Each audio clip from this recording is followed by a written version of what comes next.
সবচেয়ে ভালো লাগলো হলো যে আপনাদের ডিসিপ্লিন দেখে। অন্য জায়গায় এই সময় লাগে প্রায় 5 মিনিট আপনাকে সবাই অ্যাডজাস্ট করার জন্য। এই জন্য আপনাদের সবাই অনেক অনেক ধন্যবাদ। তো সাংবাদিক ভাই বোনেরা, আসসালামু আলাইকুম।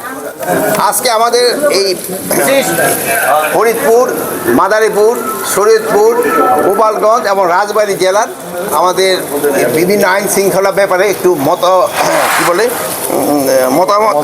মত বিনিময় সভা ছিল। এই সভায় আমরা এখানে আলোচনা করলাম।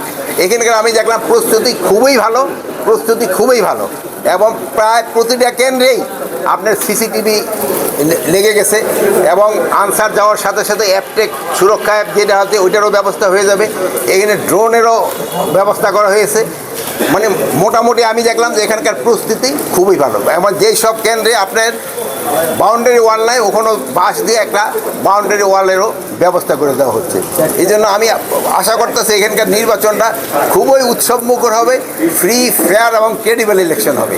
আর এটা সম্ভব হবে শুধু আমাদের প্রশাসন না, আপনাদের সবার সহযোগিতায়। আপনারা সবসময় সহযোগিতা করে আসছেন, এবার আরও বেশি সহযোগিতা করবেন এবং নির্বাচনটা যেন সুষ্ঠুভাবে হয়ে যায়, উৎসবমুখর হয়ে যায়। অবশ্যই আমরা ওই সারা দেশের তুলনায় ফরিদপুরে কিন্তু অনেক শান্তিপূর্ণ সহিংসতা কম হয়েছে। তো আপনি তো আইন শৃঙ্খলা বাহিনীর সর্বোচ্চ, সেখানে ফরিদপুরকে আপনি সফর করবেন, এটা যদি ফরিদপুর আজকে সফর করলাম যে এখানে আপনারা বললেন যে আইন শৃঙ্খলা সবচেয়ে ভালো, এই জন্য এটা সফর হয়েছে যেহেতু আপনারা ফার্স্ট হয়েছেন। স্যার আমার একটা প্রশ্ন আছে স্যার, প্রশ্ন আছে। বলেন স্যার, 1331টি অস্ত্র এখন উদ্ধার হয়নি, 5763টি অস্ত্র লুণ্ঠন করা হয় সেই মুহূর্তে 5ই আগস্টের পরবর্তী ঘটনায় পুলিশের সঙ্গে একটা পুলিশের। তো স্যার সেখানে কোনো সংখ্যা না, এখানে কোনো ধরনের সংখ্যা নাই।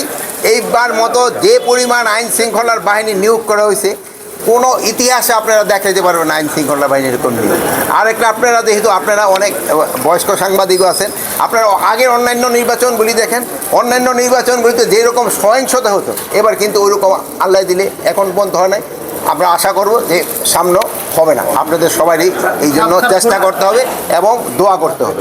আরেকটা জিনিস হলো, আপনারা দেখছেন যে এবার অন্যান্য সময় আইন শৃঙ্খলা বাহিনী, স্পেশালি সশস্ত্র বাহিনী, এরা ভোট প্রাঙ্গণে যেতে পারতো না। এবার আমাদের সিনিয়র সচিব কিন্তু ওটার একটা ভালো ব্যবস্থা করে দিয়েছে এবং প্রতিটা ভোট প্রাঙ্গণেও তারা যেতে পারে।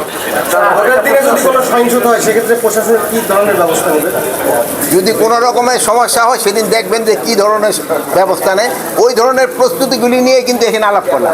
সব কিছু তো ডিসক্লোজ করে দেওয়া যাবে না, কিছু কিছু তো আমাকে সিক্রেট থাকতে হবে।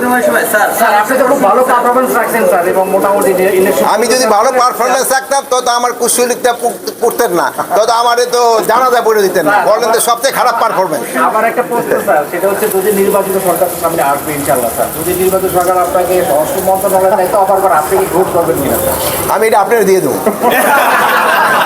স্যার, একজন প্রার্থী সংশয় প্রকাশ করেছেন যে বোরকা পরে ভোটদানের ক্ষেত্রে এক্ষেত্রে মুখ দেখানোর যে বিষয়টা, যে মুখ যদি না দেখে ভেতরে প্রবেশ করার সুযোগ থাকে, সেক্ষেত্রে কোনো এখানে আমাদের এখানে শোনেন, এখানে তো আমাকে ক্লিয়ার তো ক্লিয়ার করতে, প্লাস এখানে তো মহিলা আনসারও থাকার। আচ্ছা, ভালো থাকেন, দোয়া করেন।